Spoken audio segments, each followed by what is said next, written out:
वैसे तो बॉलीवुड हॉलीवुड के बाद शायद दुनिया में सबसे बड़ी फिल्म इंडस्ट्री है। पैसा भी बहुत है, कई कई 100 करोड़ रुपए की फिल्में बनाते हैं। लेकिन जब बात ओरिजिनल की आती है तो बॉलीवुड का हाथ काफी तंग रहता है। आमतौर पे इनकी हर दूसरी फिल्म हॉलीवुड की नकल होती है। पाकिस्तानी फिल्मों की भी नकल करते हैं बहुत कम।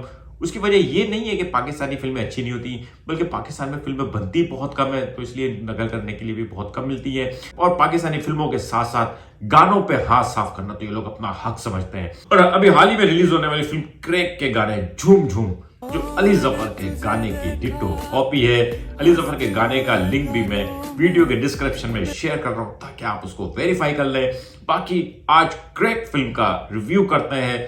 अगर आपने अब तक मेरा चैनल सब्सक्राइब नहीं किया तो प्लीज मेरा चैनल सब्सक्राइब करें और बेल आइकन प्रेस करें। दोस्तों, टिकटॉक ने 1 मिनट से ज्यादा की वीडियो अपलोड करने की इजाजत दे दी है, लेकिन अगर आप एक बहुत बड़ी 2.5 घंटे की टिकटॉक देखना चाहते हैं तो आप क्रैक फिल्म देख सकते हैं। एक्शन हीरो विजय जमाल जो कमांडो की सीरीज की वजह से ज्यादा मशहूर हुए हैं, टाइगर श्रॉफ के बाद ये दूसरा एक्शन हीरो है जो सिर्फ एक्शन हीरो है और इनके पास एक्शन के अलावा कुछ नहीं है।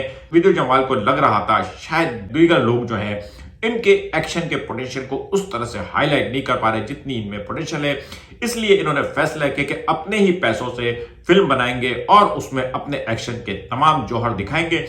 और ये क्रैक नामी फिल्म लेकर आए हैं जो एक्शन कम और स्टंट फिल्म ज्यादा लगेगी, कर्तव्यबाजी बहुत है। इस फिल्म के डायरेक्टर आदित्य दत्त हैं जो इससे पहले इमरान हाशमी, सोनू सूद और तनुश्री दत्ता की फिल्म आशिक बनाया आपने और राजीव कांडेलवाला के साथ टेबल 21 बना चुके हैं। इससे आप अंदाजा लगा सकते हैं कि डायरेक्टर भी बहुत आला है। और इसकी स्टार कास्ट, जिस फिल्म की स्टार कास्ट में विजय जमाल, नूर फतेह और एमी जैक्सन को फिल्म में लेने वाले डायरेक्टर का पता चल जाता है कि उसको अदाकारी से कोई दिलचस्पी नहीं है, क्योंकि एमी जैक्सन और नूरा फतेह का अदाकारी से उतना ही ताल्लुक है जितना आलिया भट्ट का अकल से।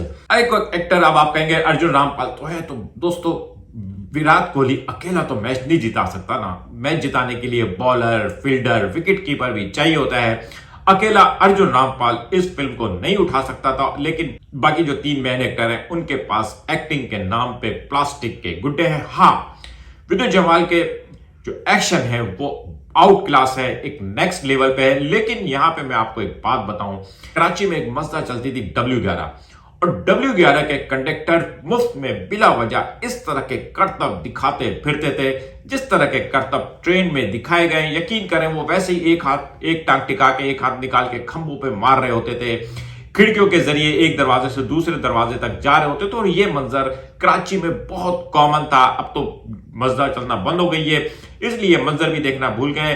लेकिन अगर वो कंडक्टर अब तक होते तो शायद ट्रेनों के छतों के ऊपर भी भाग रहे होते, लेकिन वो छतों पे इसलिए नहीं भागते थे कि उनको अपनी मजदा तक ही महदूद रहना होता था। कहानी, इस फिल्म में कहानी के नाम पे कुछ है जो इसके डायरेक्टर आदित्य दत्त ने लिखी है, और जाहिर है कहानी सिर्फ इसलिए लिखी गई है कि उस कहानी के अंदर विजय जम्वाल के एक्शन सीन को एडजस्ट किया जाए, उनकी पोटेंशियल दिखाई जाए।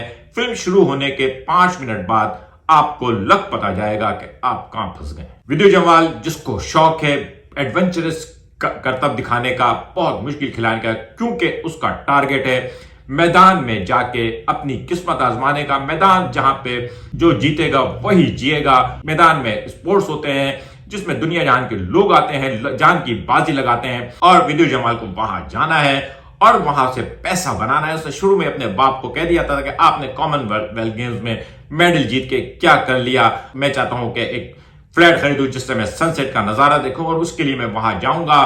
वहीं पे पता चलता है कि बाप जो है पैसों से भरा हुआ एक बैग फेंकता है। घर में इतने बड़ा एक बैग है जो नोटों से भरा हुआ है, लेकिन वो नोटों से भरा बैग इनके भाई का है। उस भाई ने भी मैदान में जाके जान की बाजी लगाई थी, वो जान की बाजी हार गया और ये पैसे जीत रहा है और अब पूरा घर जो उस पैसे को रखा हुआ है और अफसोस में है।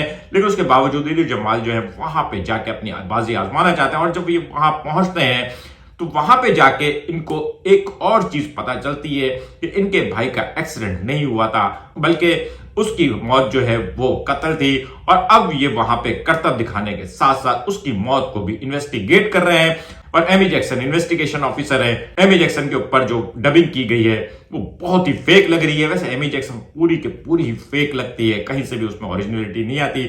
सिवाय खूबसूरती के मैंने एमी जैक्सन में कोई क्वालिटी नहीं देखी। एक जमाने में गानों की कैसेट आती थी तो उसमें कभी कभी कोई कैसेट आती थी जिसमें डायलॉग भी होते थे। नूरा फतेही के इसमें जो किरदार है उसको आप ये कह सकते हैं कि 3-4 गानों के साथ उसको कुछ डायलॉग भी दे दिए गए हैं, लेकिन नूरा फतेही की डायलॉग डिलीवरी, एमी जैक्सन की एक्टिंग और खुद विद्युत जमाल के फेस एक्सप्रेशन जो है वो आप सब लोग बहुत अच्छी तरह से जानते हैं। हाँ, एक्शन, अगर आप डाई हार्ड एक्शन देखना चाहते हैं, आप एक्शन के फैन हैं, किक बॉक्सिंग टाइप के मुकाबले देखना चाहते हैं या जान हथेली पे जबरदस्त किस्म का स्टंट देखना चाहते हैं तो आप ये देखें। लेकिन अगर आप कहानी ढूंढने की कोशिश करेंगे, एक्टिंग देखने की कोशिश करेंगे और लॉजिक ढूंढने की कोशिश करेंगे तो प्लीज स्टे अवे। मेरी तो एडवाइस यही है कि प्लीज स्टे अवे। गाने इस फिल्म के बहुत लाजवाब है और क्यों ना लाजवाब हो जनाब, पाकिस्तानी गाने की नकल है, म्यूजिक तो लाजवाब होगा। ओवरऑल ये फिल्म जो है मेरे ख्याल में एक डिजास्टर फिल्म होगी। विद्युत जमाल ने जो भी कुछ दिखाने की कोशिश की है वो एक छोटे से तबके को, एक इंतहाई यंग जनरेशन को तो शायद अट्रैक्ट करे, लेकिन ओवरऑल लार्ज स्केल पे ये फिल्म किसी को अट्रैक्ट करने नहीं जा रही है। ये फिल्म 15 से 20 मिनट के बाद थिएटर के अंदर बैठने वाले को एहसास हो जाएगा कि यार हम कहां फंस गए हैं। आज का व्लॉग कैसा लगा? कहीं ऐसा तो नहीं है कि आपको लगा कि इस व्लॉग को देखते हुए आप फंस गए हो? कमेंट करके जरूर बताइएगा। मिलेंगे अगले किसी व्लॉग के साथ। शुक्रिया।